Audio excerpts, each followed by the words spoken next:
I am a Muhammadi and I want to be known that I am a Muhammadi, and I would want to show the world that I am a Muhammadi.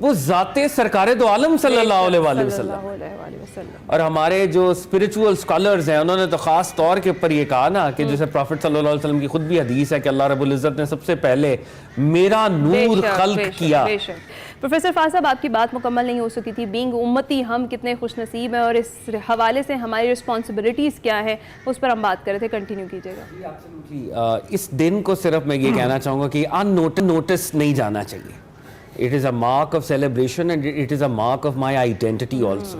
کہ میں نبی صلی اللہ علیہ وآلہ وسلم سے کتنا زیادہ جڑا ہوں. اور ایک بات جو کہ بڑی آفٹ کوٹڈ ہے پروفیسر صاحب کی موجودگی میں تو خیر سورج کو چراغ دکھانے کے مترادف ہے، لیکن میں یہ کہنا چاہوں گا کہ امام بخاری وہ جو روایت لائے ہیں صحیح بخاری کے اندر ہے جو حضرت حضرت عباس بن عبد المطلب کا خواب ہے کہ ابو لہب جو کہ بعد میں دشمن خدا تھا جس کی مذمت میں قرآن کی صورت موجود ہے، لیکن جب اس نے ان انٹینشنلی پروفٹ صلی اللہ علیہ وآلہ وسلم کی برتھ کو سیلیبریٹ کیا اور انگلی کے اشارے سے وہ سبیبہ خاتون کو انہوں نے آزاد کیا، تو آج تک اللہ رب العزت نے اس جیسچر کو بھی اس کے لیے ایک راحت کا سبب بنایا ہوا ہے. تو اگر ہم معرفت رسالت مآب رکھتے ہوئے صلی اللہ علیہ وآلہ وسلم ہم پروفٹ صلی اللہ علیہ وسلم کی برتھ کو سیلیبریٹ کریں تو رب العزت کی بارگاہ میں وہ کتنا عظیم کام ہے. اور جب نبی صلی اللہ علیہ وسلم نے فرمایا تھا، میں یہ حدیث پاک آپ کے سامنے رکھنا چاہتا ہوں، آقا نے فرمایا تھا میں اپنے دادا ابراہیم علیہ السلام کی دعا ہوں، میں اپنے بھائی عیسیٰ کی بشارت ہوں، خوشخبری ہوں، اور میں اپنی والدہ آمنہ کا وہ خواب ہوں جس کی تعبیر بھی انہوں نے پائی کہ جب میری ولادت ہوئی تو اتنا نور روشن ہوا، اتنے نور کا اظہار ہوا کہ میری والدہ نے مکہ بیٹھ کر شام کے محلات کو دیکھا. تو پروفٹ صلی اللہ علیہ وآلہ وسلم خود بھی ارشاد فرما رہے ہیں کہ جناب ابراہیم علیہ السلام کی وہ دعا، جناب عیسیٰ علیہ السلام کی بشارت، یہ کیا ہے؟ یہ در حقیقت میلاد النبی کا بیان ہے. پروفٹ صلی اللہ علیہ وسلم کا انتظار ہو رہا تھا، پروفٹ صلی اللہ علیہ وسلم کے لیے سب منتظر ہیں. اور قرآن ناطق ہے، قرآن کے اندر موجود ہے. رب العزت فرما رہے ہیں کہ جب وہ نبی آ جائے تو باقی نبیوں سے عہد لے رہا ہے اللہ رب العزت، تو تم نے اس کا ناصر بننا ہے، اس کی مدد کرنی ہے تم نے، اور میں تم پر گواہ ہوں. یعنی پروفٹ صلی اللہ علیہ وآلہ وسلم کے لیے وہ جو کہتے ہیں نا ہم انگریزی میں the stage was set، رب العزت وہ سٹیج کو سجا رہا ہے. اور وہ جو فائنل کلمنیشن ہے وہ محمد، وہ احمد صلی اللہ علیہ وآلہ وسلم، وہ ان کی آمد ہے، وہ ان کا اظہار ہے، وہ ان کا ڈسکلوجر ہے. اور ہمارے صوفیاء نے تو یہ کہا کہ یہ صرف ذات محمد کی بات نہیں ہے بلکہ یہ حقیقہ محمدی اعلیٰ صاحب الصلاۃ، محمدن ریالٹی. اور محمدن ریالٹی اصل میں اس کائنات کا ایسنس ہے. سرکار دو عالم ایک ہستی اور ایک شخصیت اور بشری شان کے ساتھ ایک وجود مبارک تو ہیں ہی، مگر اسینشلی وہ جانے کائنات ہے. خیمہ افلاک کا استادہ اسی نام سے ہے، نبض ہستی تپش مادہ اسی نام سے. بالکل. He is the life of this universe. Professor Nasir sahab, ہم نے دیکھا کہ آقا دو جہاں کی آمد کے بعد جو دائرہ اسلام ہے وہ وسیع سے وسیع تر ہی ہوتا گیا اور آج تک ہوتا آ رہا ہے. تو ان کی سیرت پر روشنی ڈالیے گا کن کن پہلوؤں سے، کہ کیا کیا ایسے پہلو تھے جن سے پہلے لوگ متاثر ہوتے رہے اور آج تک متاثر ہوتے چلے آ رہے ہیں؟ دیکھیں حضور سرور عالم صلی اللہ علیہ وآلہ وسلم کی جو آج ولادت ہے، یہ تو آقا دو جہاں صلی اللہ علیہ وآلہ وسلم کے ظاہری وجود کا اس دنیا میں آنا. آقا دو جہاں صلی اللہ علیہ وآلہ وسلم جب اس دنیا میں آئے تو کائنات ایک اندھیرا تھا، ہر طرف ایک ظلم تھا، جبر تھا، استبداد تھا، استحصال تھا. پوری دنیا کی تاریخ پڑھ لیں، یعنی آپ روم جیسے ایریا میں چلے جائیں جو سویلائزڈ تھا، نالج تھا، علم تھا، ان کا ایک کلچر تھا، لیکن ظلم اور استحصال وہاں پر بھی تھا.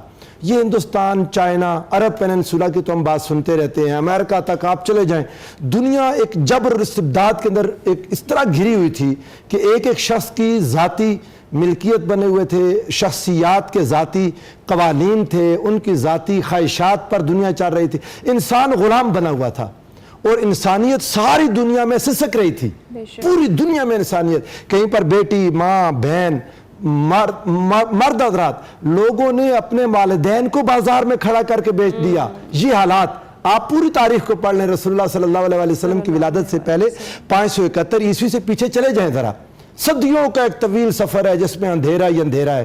انسان اپنی انسانیت کو بھول چکے ہیں, انسانیت خود انسانوں پر شرما رہی ہے.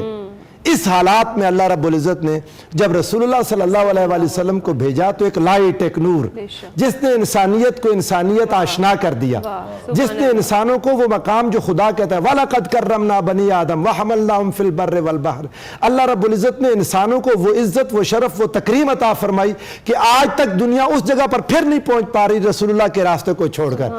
انسانی حقوق کا چارٹر رسول اللہ صلی اللہ علیہ وسلم نے دیا, غلاموں کو حقوق اللہ کے رسول نے عطا فرمائے, ماں بہن بیٹی بیوی کو حقوق اللہ کے رسول نے عطا فرمائے. بیسک ہیومن رائٹس کی ایک ایک جز کو اگر آپ دیکھ لیں, ایک بڑے لیول پر آپ انسانی یعنی انسانی حقوق اور تکریم کا جو آئین اور چارٹر ہے, میثاق مدینہ کی صورت میں دیکھیں, مؤاخات مدینہ, بردرہڈ آف مدینہ کی صورت میں دیکھیں, آپ دیکھتے چلے جائیں رسول اللہ کی سیرت کو تو آقا علیہ السلام نے سارے اندھیروں کو ایک ایک کر کے ختم کیا, جس کا قرآن کہتا ہے وَيَدَعُ عَنْهُمْ إِسْرَهُمْ وَالْأَغْلَالَ الَّتِي كَانَتْ عَلَيْهِمْ, لوگوں کی گردنوں میں غلامی کی زنجیریں, غلامی کے توق ان کے پاؤں میں پڑے ہوئے, بندروں حیوانوں سے برا سلوک سہنے والے انسان, رسول اللہ صلی اللہ علیہ وآلہ وسلم نے ایک ایک زنجیر کو اتار کر انسانوں کو دنیا کی امامت کا سلیقہ سکھا دیا. حضور صلی اللہ علیہ وسلم. اب پھر اسی لیے ہم کہتے ہیں, شاہ جی بھی بار بار اسی طرف اشارہ کر رہے, اتنی بڑی نعمت کو بندہ سیلیبریٹ نہ کرے. دیکھیں میں آپ کو ایک بات بتاتا ہوں, عرض کرتا ہوں, میرا دل کر رہا ہے آپ کے سوال سے تھوڑا سا ہٹ کے یہ بات, لیکن مجھے آپ اجازت دیں. اتنی بڑی نعمت کے ملنے پر ہر انسان کا خوش ہونا فطری ہے, نیچرل ہے, دل میں خوشی ہے. اب اس کا اظہار کیسے کرنا ہے یہ آپ خود ڈیسائیڈ کر لیں, اپنے نالج, اپنے مسلک, اپنی سوچ, اپنی فکر کے مطابق. لیکن اگر کوئی یہ کہے کہ مجھے خوشی ہی محسوس نہیں ہو رہی, وہ دوبارہ سے سوچے کہ میرے اندر کیا کمی ہے, کیا قصور ہے. کہ رسول اللہ کی آمد جو چرند پرند درختوں نباتات شجر ہر ایک کے لیے آقا علیہ السلام رحمت بن کر آئے, انسانوں کے لیے رحمت. تو اگر دل میں فیلنگ نہیں ہے تو یہ ایک سائن آف انٹروگیشن ہے. یہاں سوال ہے کہ فیلنگ کیوں نہیں ہے. تو فہد آپ اسی چیز کو کس طرح سے دیکھتے ہیں, آج کے نوجوان کس طرح سے اس سے سبق حاصل کر سکتے ہیں, سیرت النبی سے اور سنت محمدی سے, کس طرح سے وہ اس میں ایڈ کروں گی کہ جس بھی طریقے سے خوشیاں جس طرح سے پروفیسر صاحب نے کہا سب منا رہے ہیں, کیا یہ انف ہے؟ کیا ہمیں اسوہ حسنہ کو اس طریقے سے پڑھنا چاہیے کہ ہم اپنی ذات کا حصہ بنائیں, اس میں سے کچھ جو برکات اور فضیلت ہے وہ ہم تک پہنچے؟ اور آج کا مسلمان اس چیز سے کتنا دور ہے, آپ کو کیا لگتا ہے؟ یہ بات بڑی اہم ہے. آپ دونوں کے سوال کمبائن کر کے اگر میں اس کا جواب دینے کی کوشش کروں, بنیادی طور پہ سیلیبریشن بھی ضروری ہے اور امپلیمنٹیشن اور اسیمیلیشن بھی ضروری ہے. مسئلہ صرف یہ ہے کہ جو اسیمیلیشن کا سفر ہے, ایبزارب کرنا نبی صلی اللہ علیہ وسلم کی تعلیمات, وہ تو 24/7 میں نے کرنا ہی ہے. وہ تو ایک ایسا obligation ہے کہ وہ تو میری ضرورت ہے, وہ مجھے ہر وقت کرنا ہے. مگر جب ہم سیلیبریشن اور ایبزارپشن کو کانفلکٹ کر کے دکھاتے ہیں, یہاں سے پرابلم شروع ہوتی ہے. میرا سیلیبریٹ کرنا مجھے نبی صلی اللہ علیہ وسلم کی تعلیمات کو ایبزارب کرنے سے نہیں روک رہا, بلکہ سیلیبریشن ایک کیٹلسٹ ہے کہ میں آج سیلیبریٹ کر رہا ہوں اور میں نے ایبزارب بھی کرنا ہے ان تعلیمات کو. یہ ایک ریمائنڈر ہے, ایک یاد دہانی ہے. تو یوتھ کے لیے نا, جس زمانے میں ہم ہیں, یوتھ کیا ہے, یوتھ فیسٹیول سے خوش ہوتی ہے, ہماری نفسیات ہے. میں سیلیبریٹ, میں انسان ایک سماجی وجود ہے, وہ سیلیبریٹ بھی کرنا چاہتا ہے, وہ غم والی جگہوں پہ غم کو آبزرو کرنا چاہتا ہے. وہ ایک میکینیکل روبوٹ نہیں ہے, وہ ڈیجیٹل آرٹیفیشل انٹیلیجنس کی مینیفیسٹیشن نہیں ہے. اس کے اندر ایموشنز ہیں, اس کے اندر احساسات ہیں. بے شک. تو جب ایسے احساسات ہیں, اب میرے پاس چوائس ہے کہ بھائی تم ہیلوئین کو کر لو سیلیبریٹ, یا تمہیں ایک متبرک انسٹیٹیوشنل سیلیبریشن دیتے ہیں جس میں درود و سلام ہے, جس میں ذکر ہے, جس میں قرآن ہے, جس میں نعت ہے, جس میں سرکار دو عالم کے ساتھ جڑنے کی بات ہے. تو کون سا فیسٹیول لینا چاہو گے؟ اور مجھے بحیثیت تربیت اگر میں کرنا چاہ رہا ہوں, ایک ماں باپ کے لیول کے اوپر, سماج کے لیول کے اوپر, حکومت کے لیول کے اوپر, کس فیسٹیول کو مجھے مین سٹریم کرنا چاہیے؟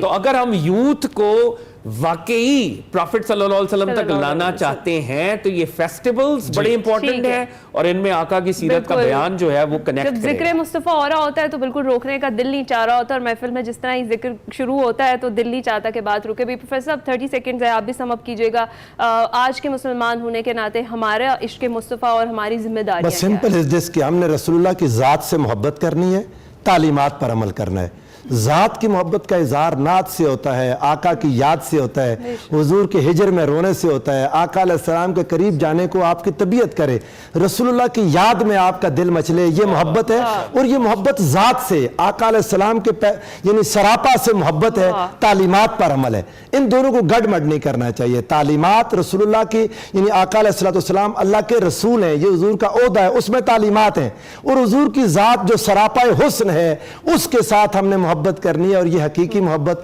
ہمیں دنیا کی ساری محبتوں سے بیزار کر دے گی اور دنیا کی ساری محبتوں سے مستغنی کر دے گی۔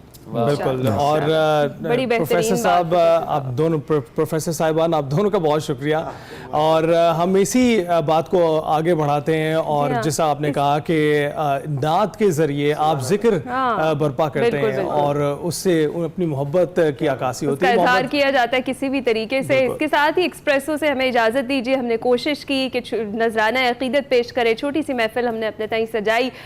یقیناً جو پروفیسر صاحبان نے گفتگو کی ہے اس میں آپ کے لیے بہت سارے لیسنس بھی ہیں، بہت ساری ایسی چیزیں ہیں جن کو آپ نے پکڑ کے رکھنا ہے۔